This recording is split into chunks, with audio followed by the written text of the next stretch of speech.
उत्तम क्षमा।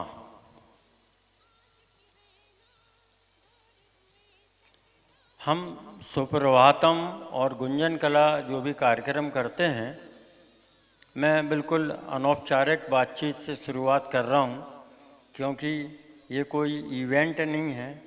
ये एक अपने भावनाओं को व्यक्त करने का माध्यम है। और जो भी कार्यक्रम आयोजित सुप्रभातम परिवार या गुंजन कला करता है, उसमें शहर में चल रही गतिविधियों को कहीं केंद्रित करें, सेंट्रलाइज करें और उसको एक ऐसे स्वरूप में प्रस्तुत करें कि हमारे अंतर्मन में ऐसी भावनाएं जागृत हों कि भलाई वो क्वांटिटी ना हो मगर क्वालिटी हो, और उसके वाइब्रेशन जो हैं वो पूरे मोहल्ले में, नगर में और शहर में प्रभावित हों। इस उद्देश्य से भाई आलोक पाठक जी एक शिल्पी हैं, शिल्पकार हैं। कार्यक्रमों को करने के लिए जो समाज में हम अलग अलग संप्रदाय, जाति और अपने अपने कार्यक्रम जो समय समय पर त्यौहार में करते हैं, ये बात करने की मैं इसलिए ज़रूरत समझ रहा हूँ कि कहीं अपन यहाँ बैठे हुए ये लोग ये न समझें कि ये कोई एक पारिवारिक या कुछ इन्हें गिने चुने लोगों का कार्यक्रम तो नहीं है। तो इसको आप मेरा स्पष्टीकरण भी कह सकते हैं।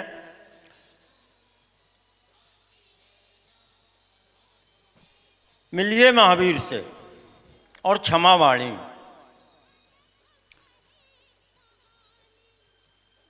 क्षमावाणी पर्व मनाया जाता है जैन संप्रदाय में, और साल में एक बार आता है पर्युषण पर्व। उसका पहला जो दिन होता है 10 दिनों का, उसमें उत्तम क्षमा या क्षमा से शुरू होता है। उसके बाद आर जाओ, मार जाओ, सत्य, तप, संयम, ब्रह्मचर्य, ऐसे और 9 गुण होते हैं। ऐसे 10 लक्षणों को अपने अंदर समाहित करने के लिए 10 लक्षण पर्व आता है। प्रारंभ क्षमा से होता है, उत्तम क्षमा, और जब अंत होता है 10 लक्षणों के बाद, उसके बाद क्षमावाणी पर्व मनाया जाता है। क्षमावाणी वाणी से निकली क्षमा, क्षमा करना, माफ करना, आई एम सॉरी, ये तकिया कलाम हो गए हैं। इसका भावना से और भाव से जब तक प्रतिबद्धता नहीं होती, संबद्धता नहीं होती है, वो क्षमा नहीं है। इस बात को समझाने के लिए क्षमावाणी पर्व मनाया जाता है। संस्कृत की धातु है क्षम। उस क्षम से, उस संस्कृत के क्षम से ये क्षमा शब्द बना हुआ है। ये क्षमता विकसित करे हमारे अंदर सहन करने की। हमारे अंदर इतनी क्षमता हो कि हम सहन कर सकें। अगर हम सहन शक्ति है हमारे अंदर, तो हम क्षमा कर सकते हैं और क्षमा मांग सकते हैं। क्षमा मांगना थोड़ा आसान है, मगर सामने वाले को क्षमा करना कठिन कार्य है। मुंह देखी तो हम क्षमा कर देते हैं, मगर अंतर्भाव से क्षमा करना एक बहुत साहस का काम है। पर्युषण पर्व का प्रारंभ 10 लक्षणों से इसलिए होता है, प्रारंभ क्षमा से होता है और आखिरी में महोत्सव भी क्षमावाणी का मनाया जाता है कि क्षमा इसलिए नहीं करना है या मांगना है स्वार्थवश। उस क्षमा का कोई भी हमको परिणाम नहीं मिलेगा। दूसरा, हम क्षमा मांगते हैं या क्षमा करते हैं भय के कारण। तीसरा, हम क्षमा करते हैं या मांगते हैं समझौता के कारण। ये तीनों कारणों से मांगी गई क्षमा और की गई क्षमा का कोई भी फल हमको प्राप्त नहीं होता है।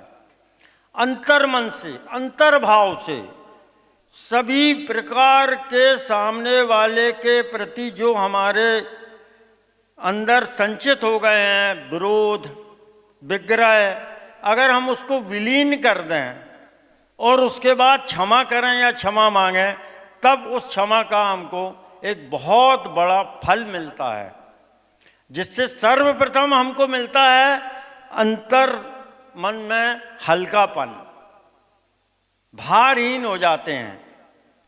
आचार्य हमारे गुरु अभी जो बहुत चर्चित हैं प्रमाण सागर जी, प्रमाण सागर जी ने अभी क्षमा वाणी के दिन कहा है कि वाणी से क्षमा मांगना, जब तक अंतर मन से अंतर भाव से क्षमा याचना नहीं की जाती है या सामने वाले को क्षमा नहीं किया जाता है, उस क्षमा का कोई औचित्य नहीं है। और जब तक हमारे अंतर क्षमा की भावनाएं जागृत नहीं होती हैं, तो कितना ही व्रत किया जाए, उपवास किया जाए, त्याग किया जाए, तप किया जाए, और भी जो हमारे धार्मिक कर्मकांड हैं, अगर क्षमा के भाव से विहीन है तो उसका भी हमको फल प्राप्त नहीं होता है। परमपिता परमात्मा ने हमको 7 गुणों के लिए श्रीमत दी है। पहला ज्ञान, ज्ञान प्राप्त करें कि मैं कौन हूं और मेरा कौन है। तो हम सब आत्मा हैं और हमारे सब के पिता, गुरु, सदगुरु परम आत्मा। बहुत ज़्यादा बात न करते हुए मैं इतना ही बोलूँगा और अपनी वाणी को विराम दूंगा कि अहिंसा परमो धर्म, जियो और जीने दो। ये तभी हो सकता है जब हम क्षमा वीरस्य भूषणम, अपने अंदर जो आभूषण है क्षमा का जरूर ओढ़ें, पहनें और हर जगह जागरूक रहें कि हमको क्षमा का ध्यान रखना है, क्षमा मांगने का, क्षमा करने का। जय जिनेंद्र, जय श्री राम।